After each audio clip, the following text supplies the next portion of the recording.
Today's Wall Street Journal.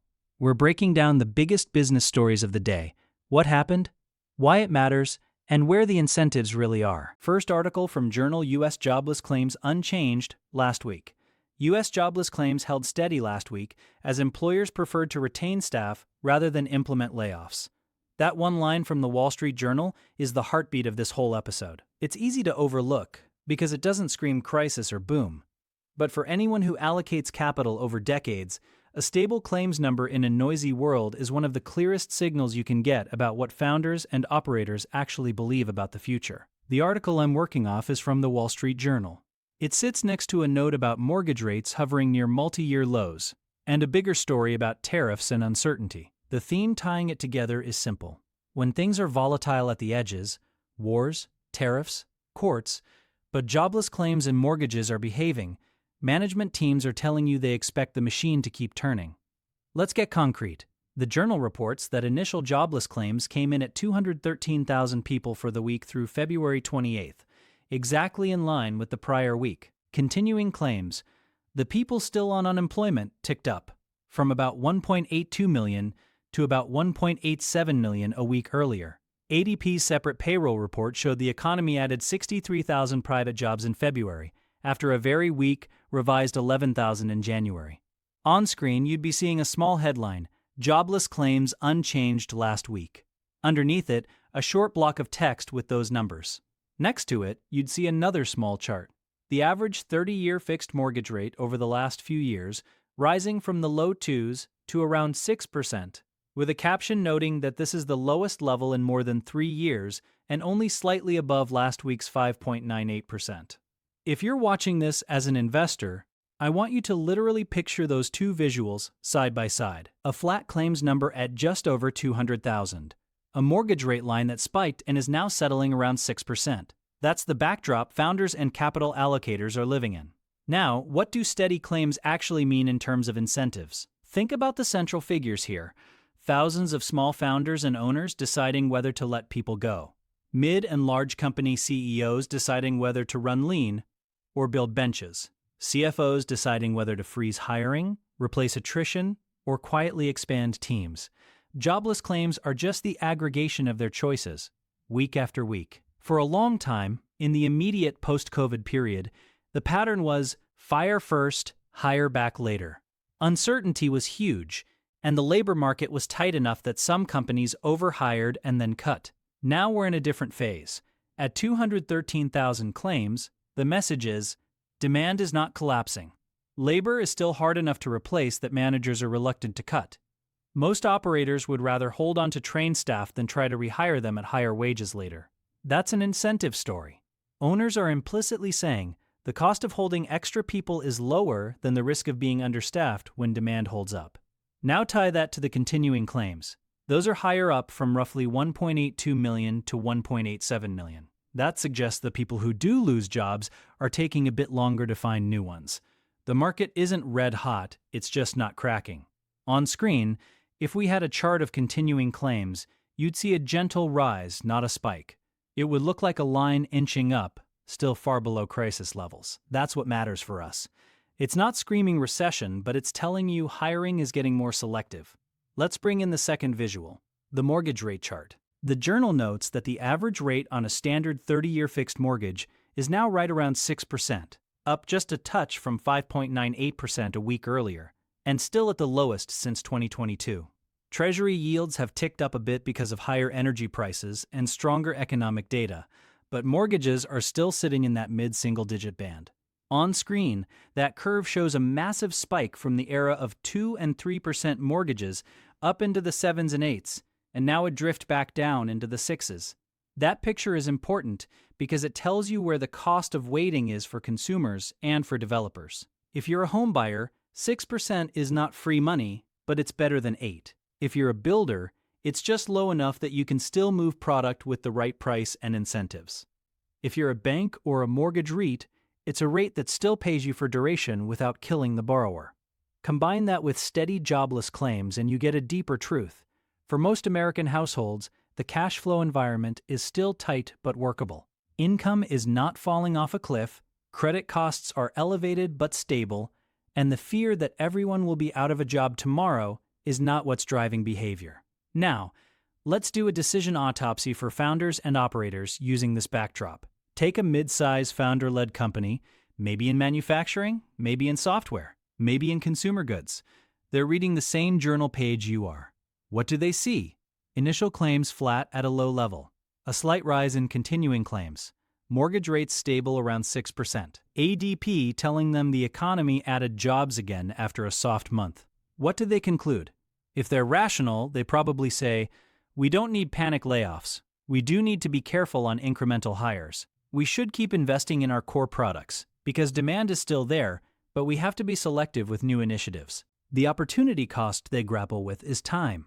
Hold on to staff now, and you might be overpaying for capacity if a downturn hits. Cut staff now, and you risk missing out on growth if the economy just grinds forward. The journal's jobless claims snapshot tells you which way the majority is leaning. They're choosing to hold.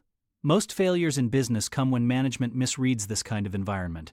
They either overreact to fear and hollow out their capabilities, or they ignore rising difficulty in placement and assume the boom will last forever. Steady claims at a low level are a quiet warning against both extremes. Now, let's talk about visuals more explicitly, because in your video the viewer will see this article text and that small chart. I want the narration to line up with that. When the jobless claims unchanged, last week headline is on screen, and the paragraph about 213,000 claims and 1.87 million continuing claims is visible, I want the listener to imagine a large flat line near the bottom of the graph. No huge spikes, no crash. A straight band that says businesses are holding their breath but not choking. Then, when the mortgage chart comes up, the one labeled average rate on a 30-year fixed mortgage, I want them to see the story of the last 5 or 6 years in one glance. The line slides from roughly 3% up to the high single digits, then pulls back towards 6%. That's the emotional journey households have been on, from ultra-cheap money to shock to reluctant acceptance. Most people miss this. Those two visuals together tell you more about the real economy than any headline about war or politics. They tell you how people are actually behaving with their money and their labor. Now, the reality check. There is a temptation to treat stable jobless claims as an all-clear signal. It's not. The journal itself reminds you that continuing claims are rising and that there is upward pressure on treasury yields from energy prices and stronger data. Here's the uncomfortable truth. Employers are holding onto staff now because they remember how hard it was to rehire in the last cycle. But if rates drift up again and demand does roll over, those held employees become a cost that has to be cut quickly. The longer managers delay tough decisions, the sharper the eventual adjustment if things go wrong. Another reality check. The stability in claims is occurring alongside a new tariff regime and legal uncertainty that the same journal page describes in detail. Companies are racing to ship goods before new tariffs bite, building inventory and absorbing costs that might not be recoverable. That kind of behavior can prop up short-term employment. Factories run overtime to beat deadlines, but it can amplify the hangover later. So steady claims can mean two very different things. Either the underlying demand is truly resilient, or we're in the late stage of a last push phase where companies are building ahead and future layoffs are deferred, not canceled. As long-term investors, our job is to separate those two. How do we do that? We look through numbers like these and anchor on business quality. In a high-quality business, stable claims and modest job growth are a chance to quietly deepen talent, refine processes, and reinvest in moats while weaker competitors wobble. In a fragile business, the same environment becomes a justification for denial. We don't need to change. Look, we're still fully staffed. The same data point, 213,000 claims, means something very different in a founder-led compounder than it does in a leveraged roll-up hanging on to volume. Let me pull 3 lessons out of this for you. First, incentives. Claims data are just the aggregate expression of managerial incentives. Today, those incentives are tilted toward keeping people. Why? Because the cost of losing institutional knowledge and rehiring later feels higher than the cost of carrying payroll for another quarter or two. As investors, that tells us management teams still see a path to growth, or at least to stability. They're not battening down the hatches. Second, scale and sensitivity.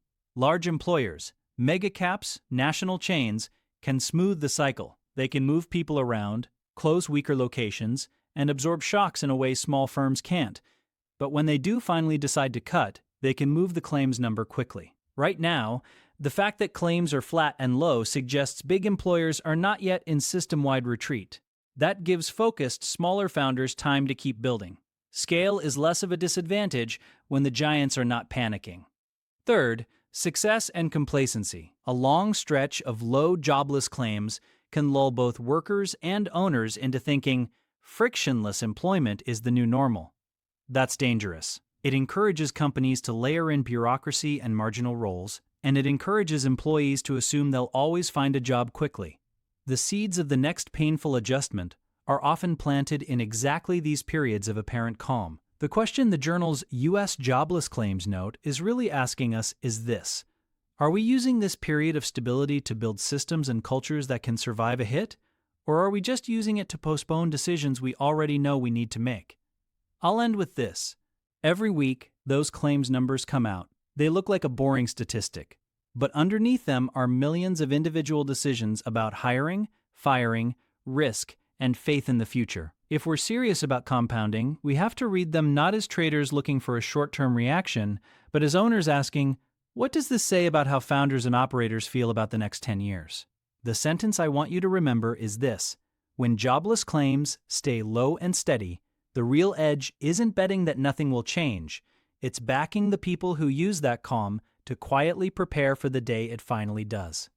Moving to next title, a new surge in oil prices sent stocks lower. That's how the Wall Street Journal frames it.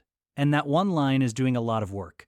It's telling you this isn't some abstract commodity headline. It's about real capital getting repriced in real time. Because one critical input, energy, is reminding everyone who actually runs the system. On screen, you'd be seeing the business and finance front with the headline, Oil Price Surge Hits Stock Market, and a photo of people riding a roller coaster at a Six Flags park in Kansas City. The juxtaposition is perfect. In the top half of the page, markets whipsaw on oil. In the bottom half, a levered operator is literally selling roller coasters to fix its balance sheet. It's all the same story: cycles, leverage, and how leaders react when the environment shifts. The central figures in this oil piece aren't founders in the usual sense, but they are the people who allocate risk and capital across the system. The portfolio managers who decide whether to keep owning equity when oil is jumping. The executives at airlines, industrials, and logistics companies whose input costs just spiked. The policymakers who now have less room to cut rates if energy keeps feeding inflation. What worked for a long time? A world where oil was contained. A world where investors could assume modest, range-bound energy prices while they focused on tech, on AI, on financial engineering. That world allowed the Fed to talk confidently about rate cuts and allowed equity investors to price in soft landings. What quietly stopped working is that assumption. The Journal reports that U.S. crude futures rose sharply to just over $80 a barrel, up more than 8% on the day, and now about 1/4 higher over the last 5 sessions, taking the benchmark to its highest level since the summer of 2024. It was the biggest single-day percentage gain since the early pandemic period. On screen, you'd see a price chart of the Dow, S&P 500, and NASDAQ over the trading day, a cluster of lines sliding downward as the session goes on. Next to it, a bar showing crude's jump, an 8+% daily move for West Texas Intermediate. That's not a gentle drift. It's a punch. The Journal walks through the capital market reaction. The Dow Jones Industrial Average drops more than 700 points, roughly 1.5%. The S&P 500 ends down around 0.6%. The NASDAQ slips about 1/3%. Economically sensitive stocks, Caterpillar, Goldman Sachs, Walmart, airlines, small caps via the Russell 2000, take the biggest hits with some names falling more than 3%. The U.S. Global Jets ETF, a proxy for airlines, tumbles almost 4.5%. Energy is one of the only sectors that finishes green. That's the first reality check. When war and supply shocks hit, the hedge isn't some exotic derivative. It's ownership of the productive assets that pull the stuff out of the ground. Now, the inflection point. The widening war in the Middle East has effectively closed the Strait of Hormuz. Thousands of ships are trapped. Gulf producers are cutting output. Asian refiners are scrambling for alternative supplies. Iran is claiming, even if unconfirmed, that it hit an American tanker with a missile, From a capital allocation lens, that chain of events does three things. It raises the cost of moving energy. It tightens physical supply. It injects uncertainty into the macro path for inflation and growth. The journal quotes a senior economist at a major asset manager making the key point. The longer this lasts, the higher the risk of material economic impact. This is where copying the past fails. If you just assume it'll be like previous blips, oil spikes then fades, the Fed cuts later, you're implicitly betting that this specific supply shock will be shallow and short. If it isn't, that mental model breaks. Look at the bond market response the article describes. The 10-year Treasury yield moves up to a little over 4.1%. Shorter maturities jump. Derivatives traders who entered the week expecting 2 more rate cuts this year quickly dial back those expectations. By the close, the odds of getting those cuts have dropped below a coin flip. On screen, the viewer sees a simple yield number, but what you and I should see is the discount rate being ratcheted higher. Every future cash flow from every business just got a little less valuable, unless that business directly benefits from higher energy prices. So what's the decision autopsy for operators? Take an airline CEO. Yesterday's plan assumed a certain range for jet fuel prices, a certain path for rates, and a certain level of demand. Today, fuel is up sharply. Your stock is down almost 5% in a day through the Jets ETF proxy the journal mentions. You're now deciding, do you hedge fuel more aggressively and lock in higher costs? Do you push through fare hikes and risk dampening demand? Do you cut routes, delay CapEx, or renegotiate leases? Each move has an opportunity cost. Hedge now and oil collapses later, you've locked in a bad trade and handed your nimble competitors a cost edge. Don't hedge and oil stays high, you compress margins and test your balance sheet. Most failures in businesses like this come from success carried too far. Too much leverage and too little margin for error when conditions were good. That's why the journal's line about small caps being more economically sensitive matters. The Russell 2000's almost 2% drop is the market sniffing out who's thinly capitalized and most exposed to a stagflation scenario. The article also gives you the macro framing. One strategist talks about a prolonged closure of the strait raising the risk of a stagflationary outcome. Slower growth but higher inflation, leaving the Fed in a straitjacket. They can't cut because inflation is reaccelerating. They can't hike because growth is rolling over. From a value investing standpoint, that environment separates real business quality from financial engineering. The visuals here are evidence, not decoration. When the viewer sees the intraday index chart, they should picture selling pressure focused on leveraged cyclicals and travel. When they see the crude bar, they should feel the strain on every P&L that treats energy as an input. When they see the 10-year yield printed at just over 4.1, they should understand that's the new hurdle equity has to beat. The lesson is blunt. In a world where the marginal barrel gets weaponized, you cannot base your long-term capital allocation on a single oil price regime. You either own businesses that can reprice quickly, or you own the scarce assets that benefit when everyone else is suffering. Moving to next title, BYD released a new electric vehicle battery that can be fully charged in 9 minutes. That sentence in the Wall Street Journal reads like a spec sheet, but it's really a statement about who's serious about compounding in the toughest market in the world, China's auto market. The central figure here is Wang Chuanfu, BYD's founder-CEO. He's the builder who turned a battery company into the world's largest electric vehicle maker. He's the allocator deciding whether to lean into R&D, into capacity, into overseas expansion in the middle of a brutal price war. And he's also the constraint. His past success with scale and integration could tempt him to keep doubling down on exactly the same playbook. What worked for a long time? A massive home market tailwind. Generous subsidies. A cost advantage built on vertical integration, owning the battery, the vehicle platform, and a low-cost manufacturing base. What quietly stopped working is the assumption that demand would keep absorbing capacity. The journal is explicit. BYD's market share in China fell last year. February sales dropped sharply year over year. Fully electric sales fell by more than a third. The whole Chinese EV industry is struggling with expiring subsidies, a slowing economy, and fierce competition. So what's the inflection? BYD's answer is speed. Literally. The article explains that this is the second generation of its Blade battery, a slim, space-efficient pack that the company claims can charge from 10% to almost full in about 9 minutes under normal conditions, and from 20% to almost full in under 12 minutes even in extreme cold. It also notes that some configurations can get to 70% state of charge from 10% in around 5 minutes.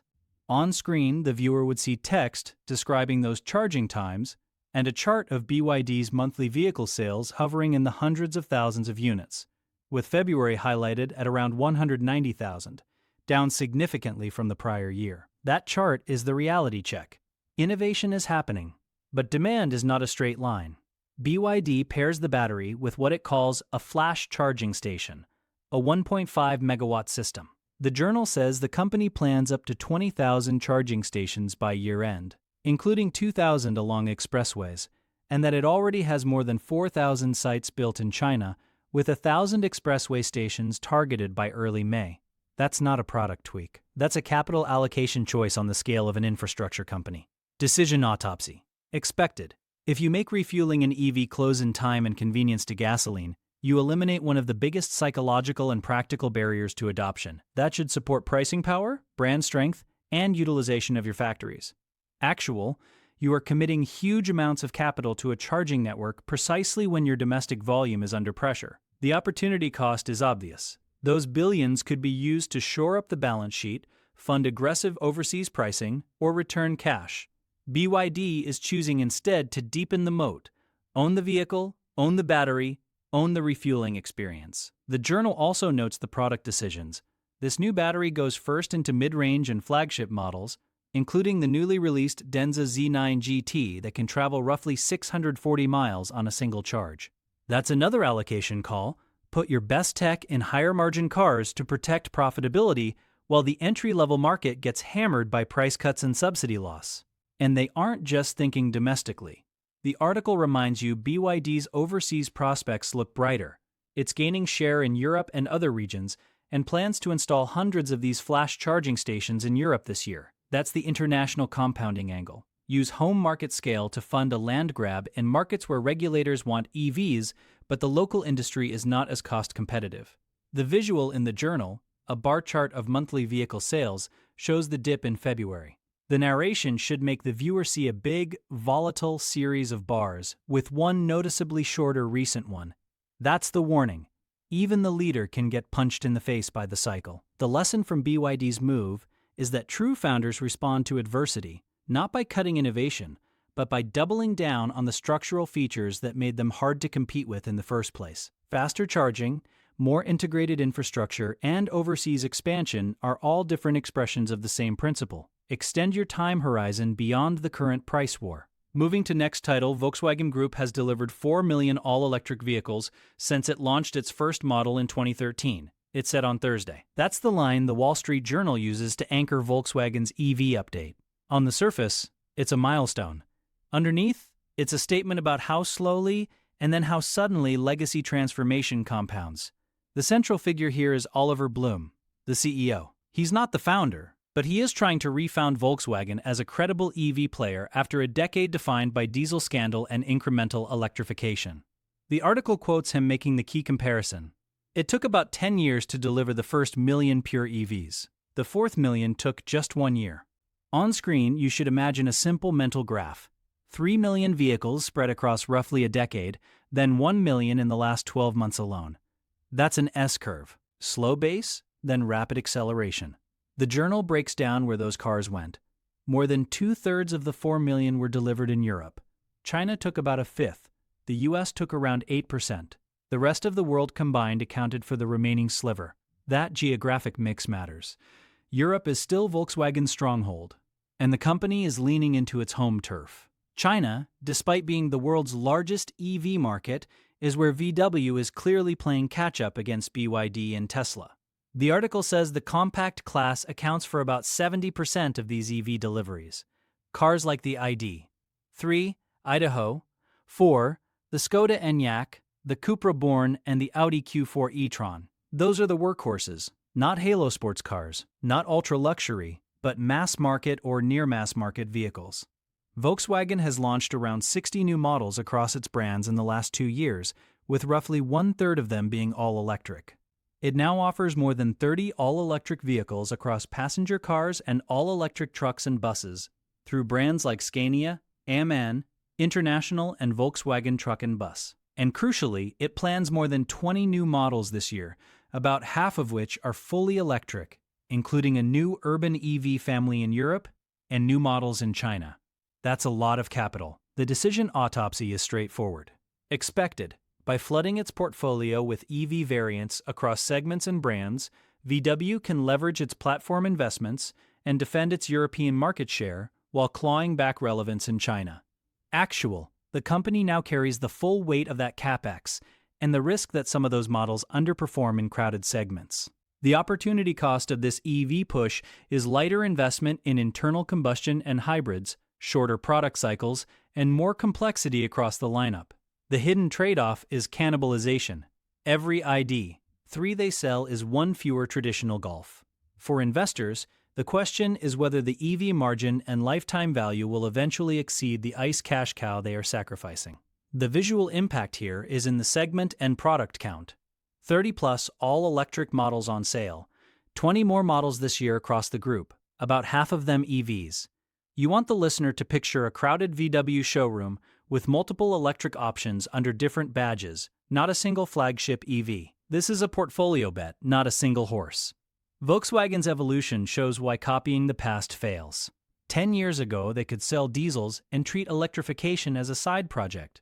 Today, the only way to stay relevant is to accept that your old engine is a melting ice cube and to use its cash to fund a flood of electric product. That's not optional. Moving to next title, Six Flags Entertainment agreed to sell 7 of its regional amusement parks to EPR Properties for total cash consideration of $331 million. And it's a perfect case study of how a capital-intensive, cyclical business tries to save its compounding potential by shrinking. The central figure here is John Riley, Six Flags' CEO. He's not the founder, but he's playing the classic turnaround role. Builder of a slimmer core, allocator of scarce capital, and constraint on the empire-building instincts that created the current footprint. The article makes his strategy explicit. Riley says the transaction will simplify Six Flags' portfolio, strengthen the company's balance sheet, position it to operate with greater discipline moving forward.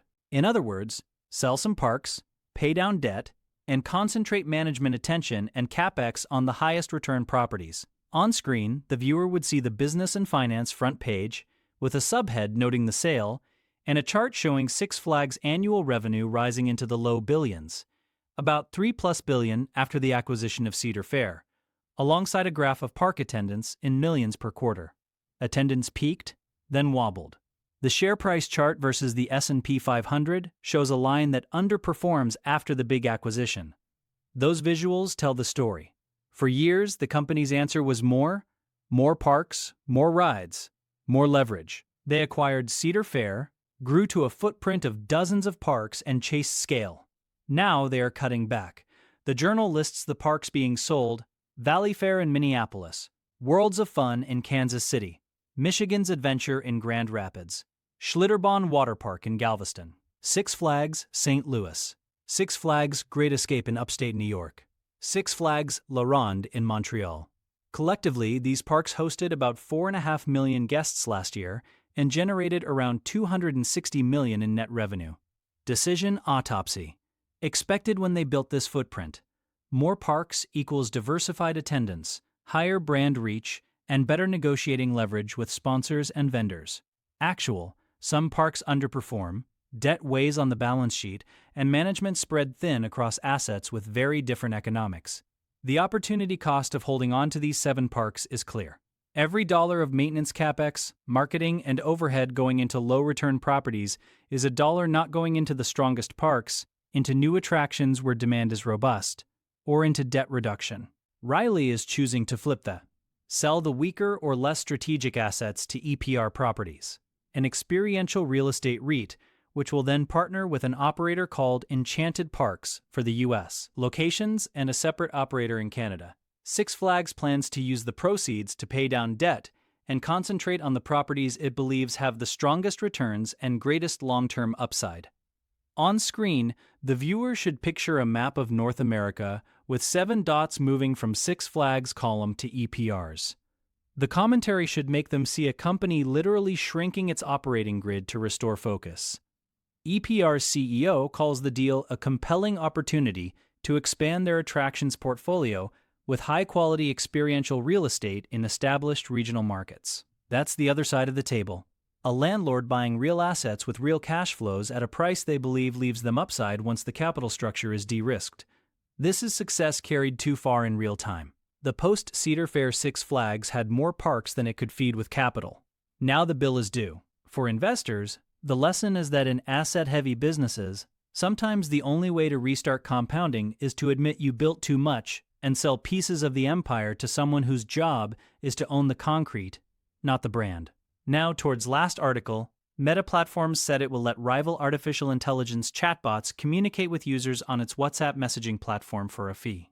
The journal sets this up as an antitrust story, but if you read it as a business owner, it's about platform power, optionality, and the limits of closing your ecosystem when regulators are watching. The central figure is Meta's leadership team, implicitly Mark Zuckerberg and the executives running WhatsApp and the AI push. They are the builders of one of the most valuable messaging platforms on Earth, the allocators deciding whether to keep that platform exclusive to Meta's own AI, and the constraint because too much self-preferencing draws regulators like blood draws sharks. What worked for a long time? Treating WhatsApp as a distribution channel where Meta could control the experience. Letting businesses talk to customers through WhatsApp's business API under Meta's rules. Building Meta's own general-purpose AI assistant and planning to let it run on WhatsApp, creating a closed loop.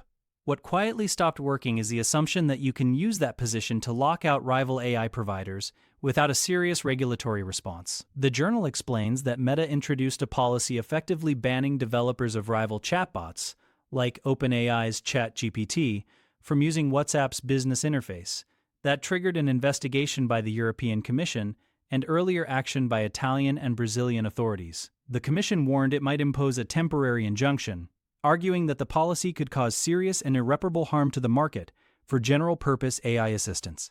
Faced with that, Meta changed course. The article says Meta notified the Commission it would reinstate rival AI providers' access to WhatsApp in Europe for the next 12 months via the WhatsApp Business API, but for a fee.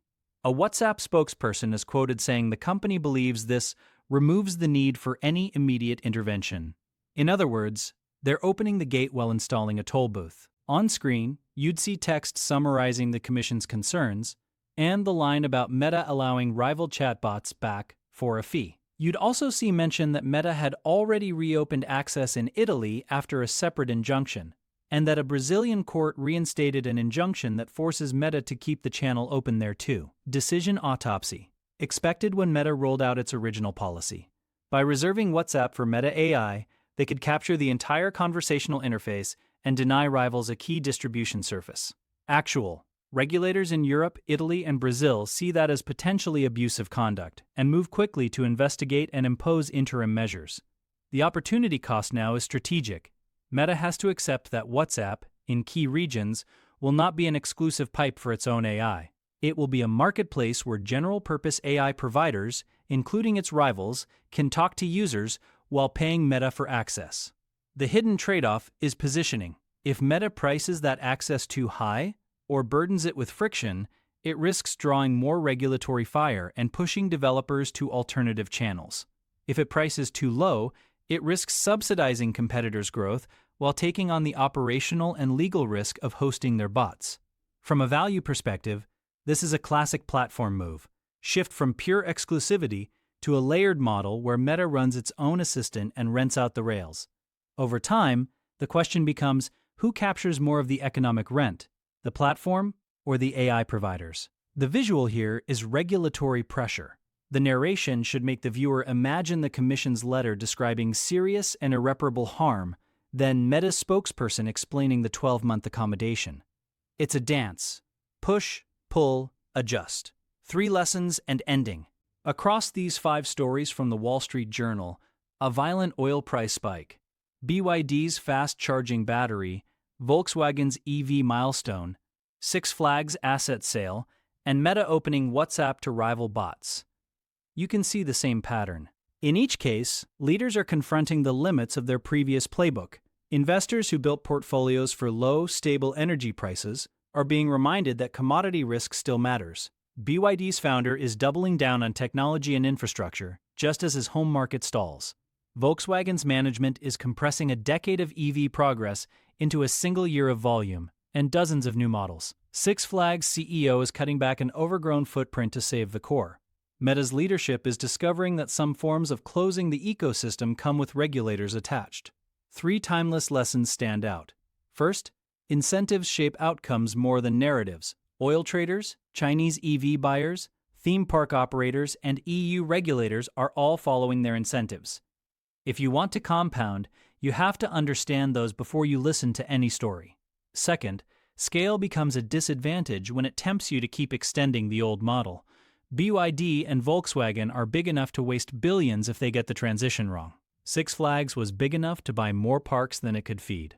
Meta is big enough that every policy change becomes a case study for regulators. The winners are the ones who use scale to pivot faster, not to keep doing the same thing longer. Third, success always plants the seeds of the next failure when it encourages complacency. Cheap oil encourages fragile energy assumptions. Subsidized EV growth encourages overcapacity. Years of easy attendance encourage overbuilding parks. Platform dominance encourages aggressive self-preferencing. The core question these pieces raise is simple. Are you aligning your capital with founders and leaders who treat every shock, an oil spike, a price war, a regulatory probe, as a chance to upgrade their system, or with those who treat it as a temporary annoyance to wait out? The sentence I want you to remember is this. In a world this volatile, the only compounding that matters is built by people who are willing to rewrite their own playbook before the environment forces them to. This is Avi. Like and subscribe. On to the next.